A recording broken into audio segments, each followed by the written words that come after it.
Hello my dear friends, how are you? I hope you will fit and fine. तो अभी तक आपने पढ़ा खिलजी डायनेस्टी और खुसरो शाह खिलजी वंश का अंतिम शासक बना हो खुसरो शाह, ठीक है। उसके बाद शुरू होता है आपका तुगलक डायनेस्टी। इन 1320 एडी गाजी मलिक और गयासुद्दीन तुगलक। 1320 में गाजी मलिक या इसको गयासुद्दीन तुगलक भी कहा जाता है। ओके, तो Ghiyasuddin Tughlaq became the sultan of Delhi after assassinating Khusro Shah. Khusro Shah Khilji वंश का अंतिम शासक।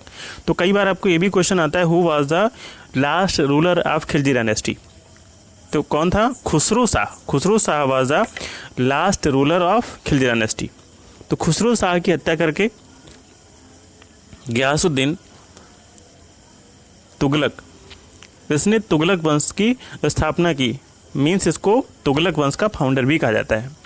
As soon as he became the sultan, जब वो सुल्तान बना तो he had to face provincial revolt. तो उसको बहुत सारे अलग अलग प्रांतों से रिवॉल्ट, विद्रोह का सामना करना पड़ा। ही Saint his son Jauna Khan to Warangal to fight against king Pratap Rudradev of Telangana. तो जब वो राजा बना तो उसने अपने बेटे जौना खान को वारंगल भेजा। तेलंगाना का जो राजा थे किंग रुद्रदेव, उनके खिलाफ लड़ने के लिए। इससे पहले रुद्रदेव से गयासुद्दीन लड़ चुका था, लेकिन इसको हार का सामना करना पड़ा था। इसलिए उसने बाद में अपने पुत्र जौना खान को भेजा और जौना खान इस युद्ध में विजयी हुआ। A military expedition was sent to Jahajnagar in which Ulugh Khan emerge as victorious. और उसने एक अपना सैन्य अभियान कहाँ भेजा? जहाजनगर जो उड़ीसा का क्षेत्र था उसमें उलुग खान विजयी हुआ, ठीक है। इस प्रकार वो जो साउथ के क्षेत्र थे थोड़े थोड़े, वहाँ उसको विजय हासिल होने लगी और अपने साम्राज्य का वो विस्तार करने लगा। उसका जो अंतिम सैन्य अभियान था वो था crushing Bengal revolt was the last military expedition of Ghiyasuddin. Ghiyasuddin का ये अंतिम मिलिट्री अभियान था। बंगाल का जो रिवॉल्ट था उसको क्रश करना। This was the last military expedition of Ghiyasuddin. During a reception ceremony, जब वो बंगाल जीत के लौट रहा था तो एक रिसेप्शन सेरेमनी का आयोजन किया गया, organize in Delhi to celebrate his return, ठीक है। जब बंगाल से वो युद्ध जीत के वापस आ रहा था तो उसके पुत्र जौना खान ने एक रिसेप्शन सेरेमनी का आयोजन किया। तो उसी में जो बहुत ही भव्य उसने महल बनवाया, काहे का? वुडन स्ट्रक्चर का, लकड़ी का एक बहुत बड़ा महल बनवाया। और उसी महल के गिर जाने के कारण वो महल गिर गया, because of which he died in 1325। उस महल के गिर जाने के कारण उसकी मृत्यु हो गई। तो इसके बहुत सारे अपवाद भी हैं। कुछ लोग कहते हैं कि इसके पीछे जौना खान ने उसको मरवा दिया था। जिस समय जौना खान राजा बना तो उस समय एक मोरक्कन ट्रेवलर था इब्ने बतूता, वो भारत आया, तो उसने ऐसा लिखा है कि उसको जौना खान ने मरवाया था गयासुद्दीन को राजा बनने के लिए। After this his son Jauna Khan become the सुल्तान। और ऐसा ही हुआ। आफ्टर दैट उसका जो पुत्र था जौना खान वो राजा बना in the name of Mohammad bin Tughlaq. और वो जौना खान जो उसका पुत्र था उसने जब सिंहासन ग्रहण किया तो किस नाम से सत्ता हासिल की? मोहम्मद तुगलक के नाम से, ठीक है। तो हम कह सकते, आप ये भी क्वेश्चन आपको मिल सकता है हु वाज मोहम्मद बिन तुगलक या what was the another name of Mohammad bin Tughlaq. तो उसका दूसरा नाम क्या था? Jauna Khan. His name was associated with various title. उसके नाम को बहुत सारे टाइटल से भी जोड़ा जाता है, जैसे an astonishing mix of contradiction या थर्स्टी ऑफ ब्लड ETC। ये उसको बहुत सारी उपाधियाँ दी गई हैं मोहम्मद बिन तुगलक को, okay. After the reign of during the reign of Mohammad Tughlaq, जिस समय मोहम्मद तुगलक राजा था उस समय इसका जो तुगलक डायनेस्टी था वो छोटे छोटे 23 प्रोविंसेस में बट गया था।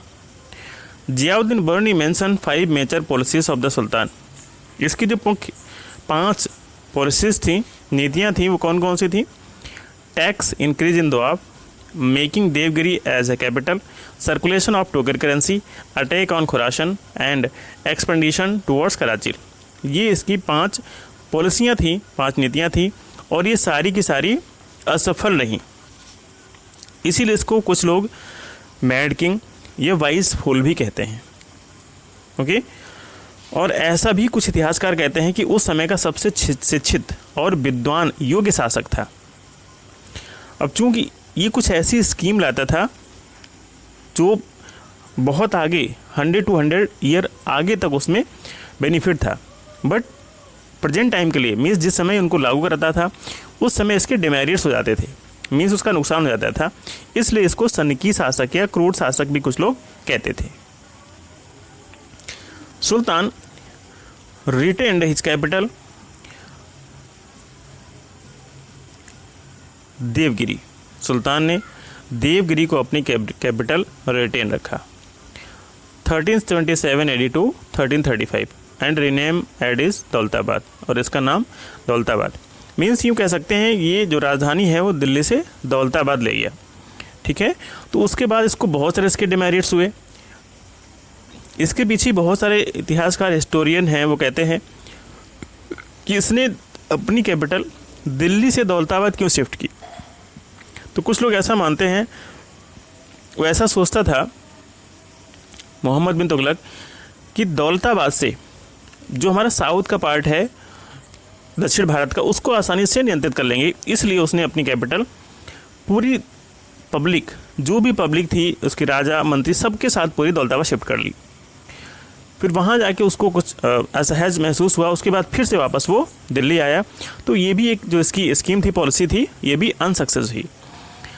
इन 1330 AD he circulated token coins.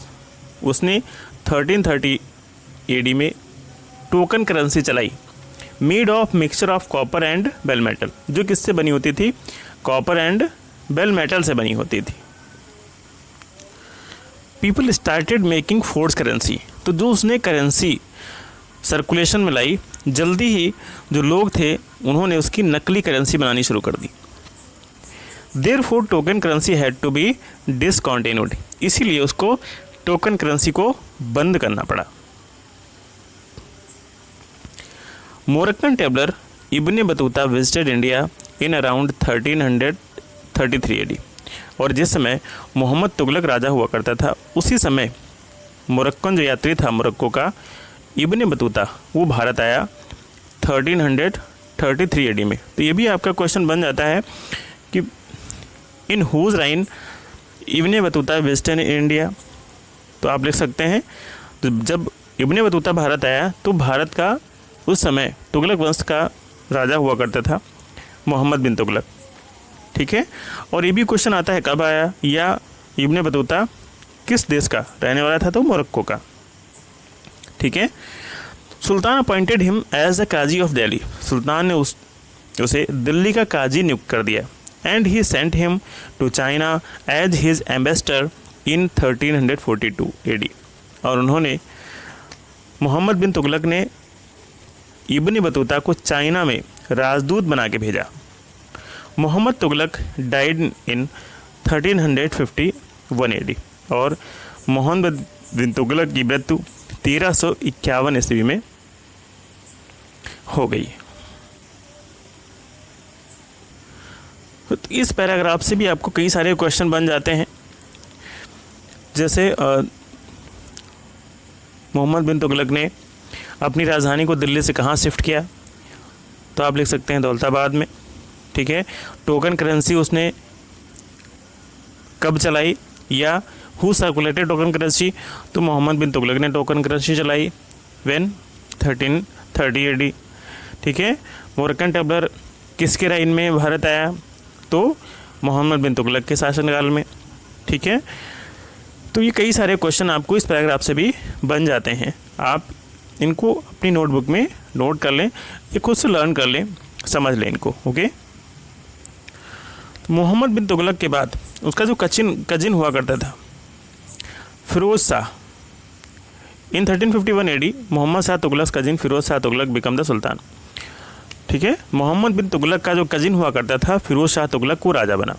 Firoz Shah sent 2 military expedition against Haji Ilyas of Bengal who had declared himself independent. Firoz Shah ने अपने 2 सैन्य अभियान भेजे हाजी इलियास के खिलाफ जो बंगाल का राजा था और उसने अपने आप को स्वतंत्र राजा घोषित कर लिया था, लेकिन दोनों ही बार वो असफल रहा। Both time he remained unsuccessful. Firoz Shah made government and military job hereditary and discontinued the system of checking for ones qualification. Firoz Shah Tughlaq वो राजा हुआ जिसने जो गवर्नमेंट जॉब या मिलिट्री जॉब हुआ करती थी उसको उसने हेरिडेटरी मीन्स वंशानुगत कर दिया। अगर कोई मिलिट्री जॉब में है, कोई अधिकारी है, कर्नल जनरल है, ठीक है, तो उसका पुत्र ऑटोमेटिक उसकी पद पे आ जाएगा, वो मिलिट्री में नौकरी पा जाएगा। वैसे ही कोई भी गवर्नमेंट पोस्ट हुआ करती थी उसमें भी अगर उसका बेटा है तो ऑटोमेटिक वो गवर्नमेंट जॉब में आ जाएगा, उसको पढ़ने लिखने की ज़रूरत नहीं है। तो ये फिरोज शाह तुगलक ने ऐसा सिस्टम किया था। He appointed his son Fateh Khan as his successor. उसने अपने पुत्र फतेह खान को अपना उत्तराधिकारी नियुक्त किया। And got his sons name inscribed on the coins along with his name own name. और उसने जो सिक्के अपने समय में चलवाए, जो करेंसी चलवाई, उसमें अपने नाम के साथ साथ अपने पुत्र का भी नाम लिखवाया। Firoz gave importance to architecture. Firoz architecture को बहुत अधिक महत्व देता था। Means he was loving of architecture. He populated some towns. उसने कुछ शहर भी बसाए जैसे हिसार, फिरोजा, फिरोजाबाद, जौनपुर etc। ठीक है, तो ये भी क्वेश्चन आपका बन सकता है, हु पॉपुलेटेड फिरोजाबाद या जौनपुर या हिसार फिरोजा। ठीक है, Ashoka's pillar were brought from Topra and Meerut to Delhi. Ashok के जो शिलालेख थे, स्तंभ लेख थे, उसको फिरोज शाह ने तोपरा और मेरठ से क्या मंगवा लिया, दिल्ली मंगवा लिया। But the scholars were unable to interpret them. लेकिन जो भी विद्वान थे उस समय, तो उन शिलालेखों पे क्या लिखा हुआ था उसको वो नहीं पढ़ पाए, उसकी व्याख्या नहीं कर पाए। और सबसे अधिक the most important achievement of Firoz Shah was digging out of canal. जो सबसे बड़ी उपलब्धि थी फिरोज शाह की वो थी नहर की खुदाई कराना in Hansi and Sirsa regions to solve the problem of water shortage. पानी की समस्या को सुलझाने के लिए। तो जितने भी ये तुगलक डायनेस्टी के किंग्स हुए हैं, चाहे वो गयासुद्दीन हो या मोहम्मद बिन हो, तो ये सब एग्रीकल्चर को बहुत अधिक प्रमोट करते थे, उसको बढ़ावा देते थे। ठीक है, तो जल संरक्षण और वाटर शॉर्टेज की कमी को दूर करना, तो इसके लिए बहुत सारे जितने भी इसके 3-4 शासक हुए हैं उन्होंने सब ने वर्क किया है। तो इन्हीं में से जो फिरोज शाह हैं उन्होंने भी कुछ नहरें खुदवाई हांसी और सिरसा में, जिससे पानी की कमी को दूर किया जा सके। One canal was dug from Sutlej river towards Dipalpur and another was dug from Yamuna river to Sirmaur. ये 2 नहरें फिरोज शाह तुगलक के द्वारा खुदवाई गई। A sound policy was adopted to increase agriculture produce. एक बहुत ही कठिन उसने नीति अपनाई जिससे जो एग्रीकल्चर प्रोड्यूस है उसमें वृद्धि हो सके, एग्रीकल्चर उत्पाद को बढ़ाया जा सके। इसके लिए उसने बहुत ही कड़ी नीति अपनाई। एंड फेस डॉट और कृषि को बढ़ावा देके सूखे से क्या कर सकता है, निपटा जा सकता है। ठीक है, इसलिए उसने एग्रीकल्चर को अधिक इम्पोर्टेंस दिया। Firoz Tughlaq was under the influence of fanatic aristocratic Islam. और ये जो एरिस्टोक्रेटिक इस्लाम होते थे इनके अंडर में था, मीन्स इसको इनसे बहुत अधिक प्रभावित था। जजिया टाइप ऑफ टैक्स, जजिया एक प्रकार का कर हुआ करता था, ये इसी के द्वारा इम्पोज किया गया। Was impose on Brahmins. ठीक है, जजिया कर जो है वो ब्राह्मणों पे भी थोप दिया गया। Leaders of Shia sect were sentence to death. चूँकि ये फिरोज शाह सुन्नी समुदाय का मानने वाला था, सुन्नी समुदाय का था, तो इसलिए जो सिया सेक्ट के लीडर्स थे, सिया समुदाय के लीडर्स थे, उसको इसने मृत्युदंड दे दिया। नॉन इस्लामिक पनिशमेंट वर अबॉलिश्ड। और जो गैर मुस्लिम लोगों के लिए बहुत सारे दंडों के प्रावधान थे उनको इसने ख़त्म कर दिया। नॉन शरीयत टैक्सेस वर एलिमिनेटेड। जो नॉन शरीयत टैक्सेस हुआ करते थे, गैर शरीयत, लगभग 24 प्रकार के कर, उनको इसने क्या कर दिया, ख़त्म किया। Only 4 type of taxes were retained. अब कुल कितने प्रकार के कर रह गए थे, ओनली 4 टाइप, खरज, ज़कात, कोंस एंड जजिया। 24 करों को समाप्त करके ओनली 4 प्रकार के कर फिरोज शाह तुगलक ने छोड़े। There was an unnatural increase in the number of slaves, और फिरोज शाह के शासन के दौरान बहुत अधिक संख्या में जो स्लेव थे, गुलाम, उनकी संख्या में वृद्धि होने लगी। ऐसा माना जाता है नियर अबाउट 1 लाख प्लस जो स्लेव थे उनकी संख्या फिरोज शाह के शासन के दौरान में बढ़ गई थी। Firoz Shah died in 1388 AD। Firoz Shah की मृत्यु 1388 ईस्वी में होगी। ठीक है, तो when Firoz Shah was died in 1388 AD। How many type of taxes were written? Only 4 type: kharaj, zakat, khums and jizya. Nasiruddin Mohammad was the last ruler of Tughlaq dynasty. Tughlaq वंश का अंतिम शासक नसीरुद्दीन मोहम्मद बना। During his time 1398 AD Turkish invader Timur lung invaded India. ये तुर्क का leader था, इसने भारत में आक्रमण किया, हमला किया एंड प्लंडर्ड, और बहुत अधिक लूटपाट भी की। ठीक है, तो जब अंतिम शासक था तुगलक वंश का नसीरुद्दीन मोहम्मद, ठीक है, उसी समय तैमूर लंग भारत आया, उसने आक्रमण किया और बहुत अधिक लूटपाट भी की। मिडिल हिस्ट्री का next dynasty Sayyid dynasty. Timur conquered Delhi and appointed Khizr Khan as his representative. Timur ने दिल्ली पे हमला किया और उसको अपने अंडर में लेके उस पर कब्जा कर लिया और खिज़र खान को अपना प्रतिनिधि नियुक्त किया। Okay, Khizar Khan founded the Syed dynasty, और खिज़र खान ने ही सैयद वंश की स्थापना की। Even after ruling 1414 AD to 1421 AD, यद्यपि उसने 1414 से लेके 1421 तक राज किया, शासन किया, Khizar Khan neither gained any Shah title nor did he circulate coin his name. चूँकि खिज़र खान एक रिप्रेजेंटेटिव था जिसको तैमूर ने अपॉइंट किया था, तो यद्यपि वो 1414 से 1421 तक राजा रहा, उसके बावजूद ना तो उसको कोई उपाधि मिली और ना ही वो अपने नाम से सिक्के चला पाया। After him Mubarak Shah remained the ruler from 21 AD to 1434 AD। ठीक है, उसके बाद जो मुबारक शाह था वो राजा रहा 1421 से 1434 तक, and he gain the title of Sarwashah. ठीक है, उसको एक उपाधि दी गई, किसकी? सर्वशाह की। This is about Sayyid dynasty. Next is Lodhi dynasty. Last Sayyid ruler Alam Shah. Sayyid वंश का अंतिम शासक कौन था? आलम Shah. willfully renounced rule upon Delhi and Behlol Khan Lodi occupied Delhi in 1451।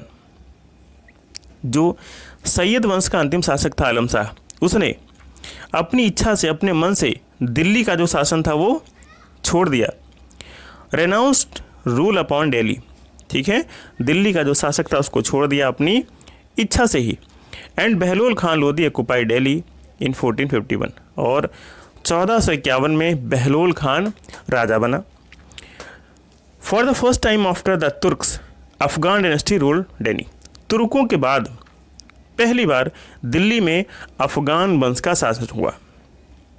The efforts made by Mohammad Shah Sharqi of Jaunpur to rule Delhi become unsuccessful. तो जौनपुर के महमूद शाह शर्की थे, ठीक है, उनका जो चाहते थे कि दिल्ली पे भी हमारा अधिकार हो, तो ये जो उनका अधिकार था वो अनसक्सेसफुल रहा, मीन्स वो दिल्ली पे शासन नहीं कर पाए। After ruling for 38 years he died in 1489। 38 year शासन करने के बाद वो 1489 में मर गया, उसकी डेथ हो गई। After his death second sun Nizam Shah took the title of Sikandar, जो उसका दूसरा बेटा था निज़ाम शाह, जिसने एक टाइटल अडॉप्ट किया Sikandar Shah, and become the sultan, वो सुल्तान बना। He extended his empire till Tirhut, Bihar and Bengal, उसने अपने साम्राज्य का विस्तार इन क्षेत्रों तक किया। His judicial system and revenue reforms were famous, उसकी जो न्याय व्यवस्था थी और रेवेन्यू रिफॉर्म सिस्टम था वो बहुत ही फेमस हुए हैं। He perform the work of measuring the land and fixing land revenue, पहली बार उसी ने शुरुआत की कि ज़मीन जो है उसका क्या किया जाए, मेज़रमेंट किया जाए, ठीक है, और उसी हिसाब से रेवेन्यू फिक्स किया जाए। उसी के आधार पे जिसके पास जितनी ज़मीन है उतना ही उसको लगान देना है। He started the use of measurement unit गज, उसने ही जो माप की इकाई है मेजरमेंट उसकी शुरुआत की, ठीक है। जो सिकंदर शाह था उसी ने ज़मीन की जो पैमाइश या गज, हम जो यूनिट सुनते हैं, एक मेजरमेंट की यूनिट है, उसकी शुरुआत किसने की, सिकंदर शाह ने। 1 gaz was generally equal to 30 inches, एक गज बराबर कितना होता है, 30 inch. For a long time gaz continue to be use by the name of Sikandari gaz, बहुत लंबे समय तक जो लोग गज को नापने के लिए यूज़ करते थे तो उसको सिकंदरी गज के नाम से जाना जाता था, बहुत लंबे समय तक।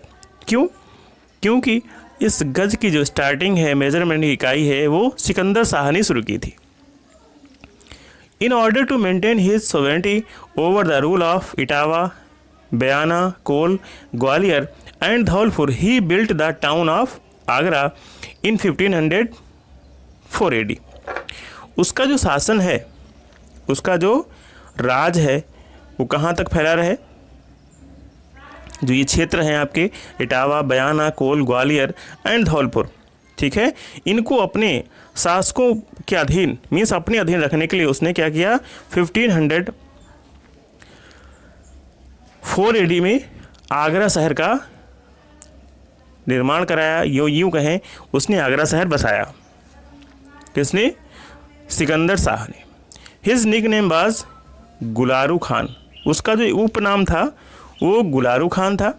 ही also compose poem by this pen name, और उसने अपने एक उपनाम से, इसी नाम से कविताएं लिखी। After his death his son Ibrahim Lodhi ascended the throne, उसके बाद सिकंदर शाह की मृत्यु के बाद इब्राहिम लोधी राजा बना। इन आगरा इन नवंबर 1517 AD, ठीक है, आगरा में ही जो उसका जो पुत्र था वो राजा बना।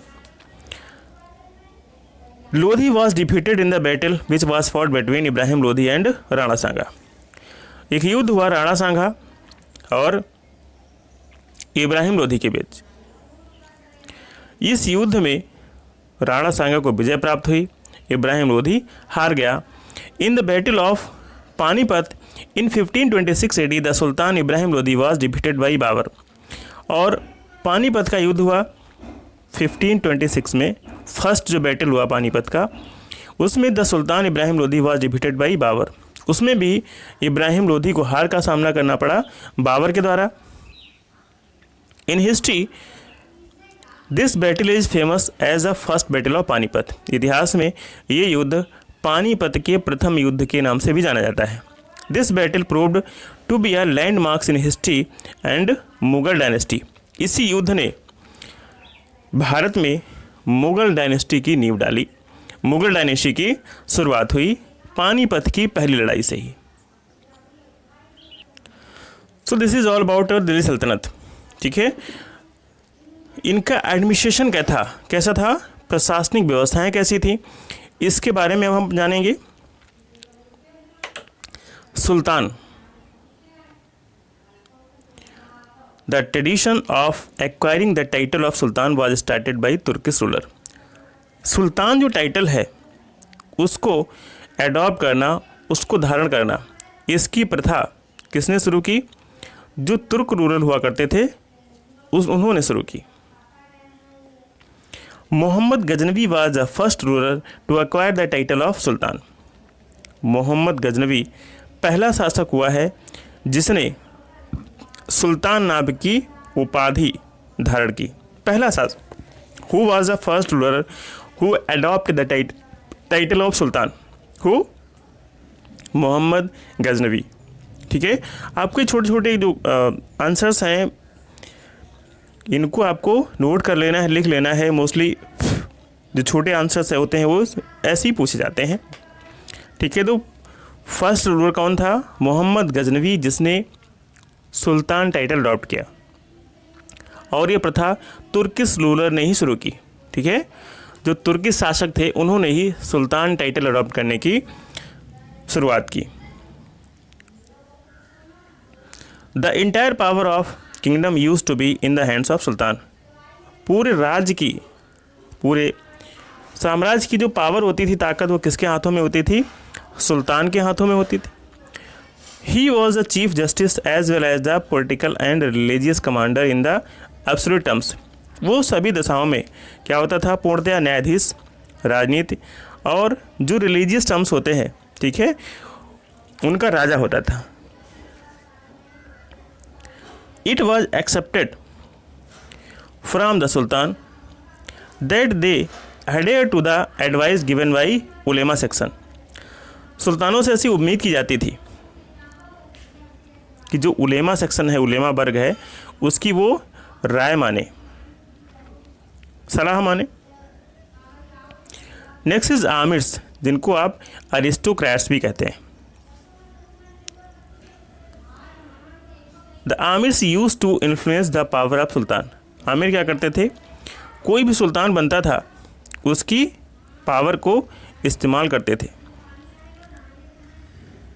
ठीक है, तो किसी शासक की, किसी सुल्तान की जो पावर होती थी उसको ये यूज करते थे। मीन्स अमीरों की जो पावर है, इन्फ्लुएंस है, प्रभाव है, वो किसी भी सुल्तान पे रहता था।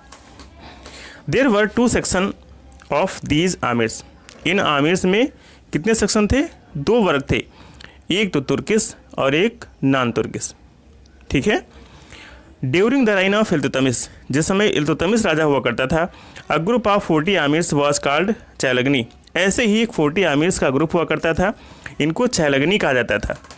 According to the skill and disqualification of the amirs, their influence continued to increase and decline the royal court.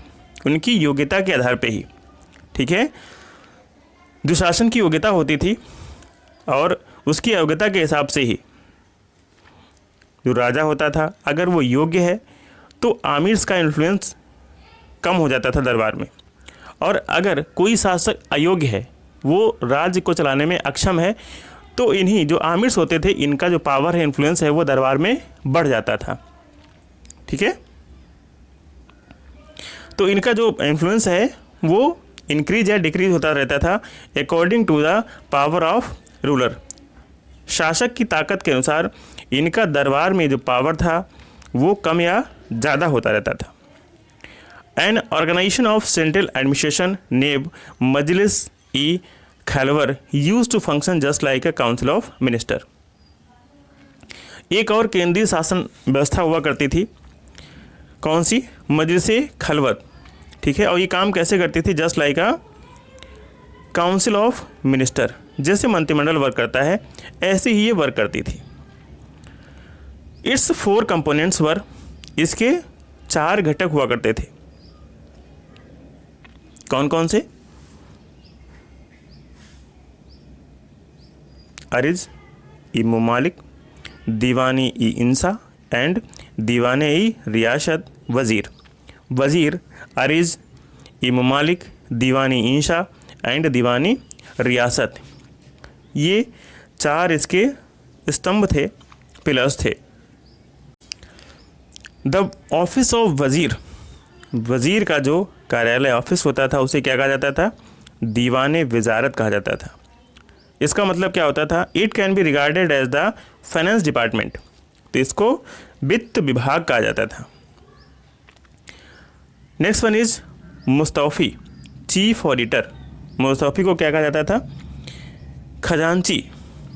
ये चीफ ऑडिटर मीन्स महालेखा परीक्षक जिसको कहते हैं। खजांची मतलब खाजिन, ट्रीजर को खजांची कहते थे। मजमदार अकाउंटेंट जो हिसाब किताब रखता है। Used to be employees of this department, ठीक है। तो जो उसने डिपार्टमेंट बनाया, ठीक है, इस डिपार्टमेंट के ये एम्प्लॉय, ये कर्मचारी हुआ करते थे।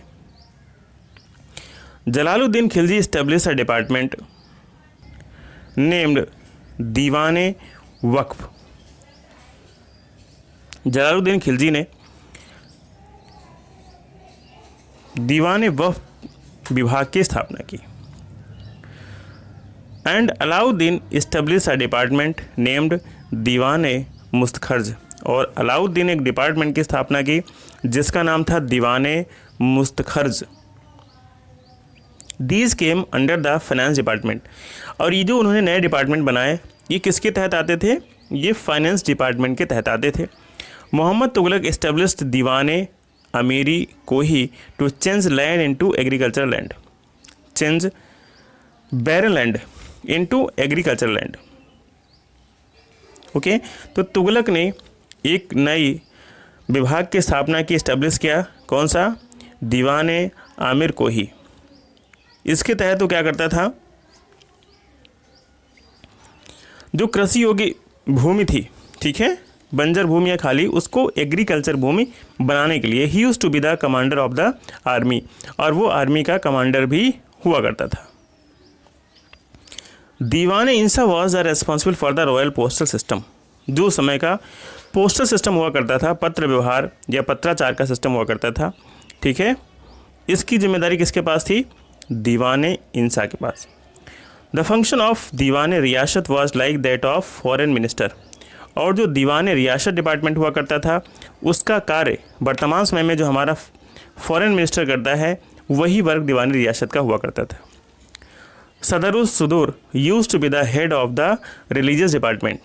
और एक और डिपार्टमेंट था सदरुस सुदूर, ठीक है, इसका यूज जो रिलीजियस डिपार्टमेंट होता था, धार्मिक विभाग, इसकी देखरेख करना होता था। This had a separate treasury in which the money which was derived from जकास was collected, ठीक है। और एक सेपरेट अलग ट्रेजरी खजांची विभाग बनाया गया था, और उस विभाग में क्या होता था, जो भी पैसा जकात के रूप में इकट्ठा होता था, वो इसी विभाग में सेपरेट ट्रेजरी में रखा जाता था। काजी उल Kujat was the judicial department. Qazi ul Kujat एक उनका न्याय विभाग हुआ करता था। वाइल बरीद ममालिक was the department of information. और बरीद ममालिक इस सूचना का विभाग हुआ करता था। There were 6 employees to handle the court. Court को हैंडल करने के लिए 6 एम्प्लॉइज हुआ करते थे। And matter related to palace, जो महल से संबंधित मैटर होते थे उनके लिए। देवर वकीर दर, बारबक, आमिर हिजाब, आमिरी शिकर, आमिरी मजलिस एंड सराय जहांधर। ये 6 पर्सन्स हुआ करते थे, 6 एम्प्लॉइज हुआ करते थे, जो महल से संबंधित झगड़ों के निपटारे करते थे। The booty which was seize during war times was called Khams. तो युद्ध के समय जो भी लूटपाट होती थी, ठीक है, उसको क्या कहते थे? वो खम्स कहते थे। मीन्स युद्ध के समय जो भी उनको हासिल होता था, उसको वो खम्स कहते थे। प्रोविंस वर कॉल्ड वली और नाजिम। जो प्रांत होते थे उनको वो वली और नाजिम कहते थे। The provincial heads were appointed by the sultan. और प्रांतों के जो मुखिया होते थे उनको कौन अपॉइंट करता था? उनकी नियुक्ति सुल्तान करता था। Shiq used to be the revenue officer of the district. Shiq जिले का राजस्व अधिकारी होता था, ठीक है। शिक पूरे डिस्ट्रिक्ट रेवेन्यू ऑफिसर, राजस्व अधिकारी होता था। From 1206 AD to 1526 AD the frontiers of, ठीक है, तो 1206 लेके 1526 तक जो दिल्ली की जो पावर थी, सल्तनत थी, वो क्या होती रही? कॉन्टिन्यू टू एक्सपेंड और डिक्लाइन, बढ़ती या घटती रही, according to the power of the ruling sultan of the time, ठीक है। तो ये डिपेंड करता था उसकी पावर बढ़ेगी या घटेगी, उस समय सुल्तान कौन है, कैसा है। According to sultan the power of Delhi Sultanat increase और decrease till 1206 to 1526। Next we will discuss about India during the Mughal period. ठीक है, अब हम पढ़ेंगे मुगल पीरियड के बारे में इन नेक्स्ट वीडियो।